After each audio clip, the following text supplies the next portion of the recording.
নমস্কার। এবার প্রবল গতির বেগ নিয়ে বাংলার বুকে ধেয়ে আসছে ভারী বৃষ্টি। কিন্তু ঠিক কোন কোন জেলায় বৃষ্টির সম্ভাবনা রয়েছে এবং আগামী 5 দিন পশ্চিমবঙ্গের 23টি জেলা ও বাংলাদেশের 8টি বিভাগের আবহাওয়া কেমন থাকবে এবং চাষি বন্ধুরা সতর্ক থাকবেন নাকি নিশ্চিন্তে থাকবেন, সমস্তটা জানাবো আজকের এই ভিডিওটি শেষ পর্যন্ত অবশ্যই দেখবেন। হাওয়া অফিস জানিয়েছেন পুরো তাপপ্রবাহ থেকে রেহাই পেতে আজ থেকে দক্ষিণবঙ্গের জেলায় জেলায় বজ্রবিদ্যুৎ সহ ভারী বৃষ্টির পাশাপাশি কালবৈশাখী ঝড়ের সম্ভাবনা রয়েছে।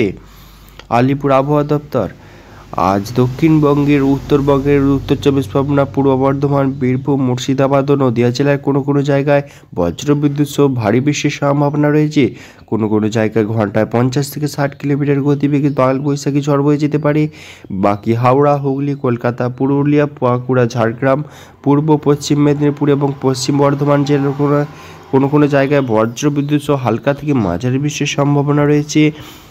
সঙ্গে ঘন্টায় 40 থেকে 50 কিলোমিটার গতিবেগে কালবৈশাখী ঝড় বয়ে যেতে পারে। উপকূলবর্তী এলাকায় দীঘা, মন্দারমণি, সুন্দরবন এলাকায় নদী এবং সমুদ্র উত্তাল হয়ে যাওয়ার সম্ভাবনা রয়েছে। তাই নামখানা সহ সুন্দরবনে ঘূর্ণিঝড়ের সতর্কতা জারি করা হয়েছে। সমুদ্র উত্তাল হয়ে উঠতে পারে, সেই কারণে আজ আগামীকাল মৎস্যজীবীদের সমুদ্রে যেতে নিষেধাজ্ঞা যেতে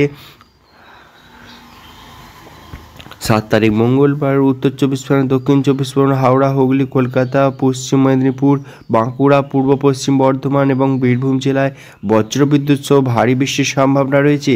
কোনো কোনো জায়গায় ঘন্টায় 50 থেকে 60 কিলোমিটার গতিবেগে কালবৈশাখী ঝড় বয়ে যেতে পারে। বাকি পুরুলিয়া, ঝাড়গ্রাম, মুর্শিদাবাদ ও নদিয়া জেলায় বজ্রবিদ্যুৎ সহ হালকা থেকে মাঝারি বৃষ্টির সম্ভাবনা রয়েছে। সঙ্গে ঘন্টায় 40 থেকে 50 কিলোমিটার গতিবেগে কালবৈশাখী ঝড় বয়ে যেতে পারে। আগামী 8 তারিখ বুধবার দক্ষিণবঙ্গের কোন 15টি জেলাতে বজ্রবিদ্যুৎ সহ হালকা থেকে মাঝারি বৃষ্টির সম্ভাবনা রয়েছে। সঙ্গে 40 থেকে 50 কিলোমিটার ঝড় বয়ে যেতে পারে। আগামী আবহাওয়া দপ্তর জানিয়েছেন টানা কয়েকদিন তাপপ্রবাহের ফলে আগামী 15ই মে পর্যন্ত পশ্চিমবঙ্গ বাংলাদেশের বজ্রবিদ্যুৎ সহ ভারী বৃষ্টির পাশাপাশি প্রবল কালবৈশাখী ঝড়ের সম্ভাবনা রয়েছে।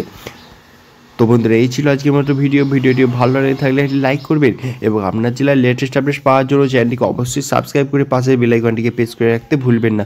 এবং আপনি কোথা থেকে দেখছেন ভিডিওটি, আপনার জেলার এখনকার আবহাওয়া কেমন চলছে, ভিডিওটি সম্পূর্ণ কমেন্ট বক্সে জানিয়ে যেতেও ভুলবেন না।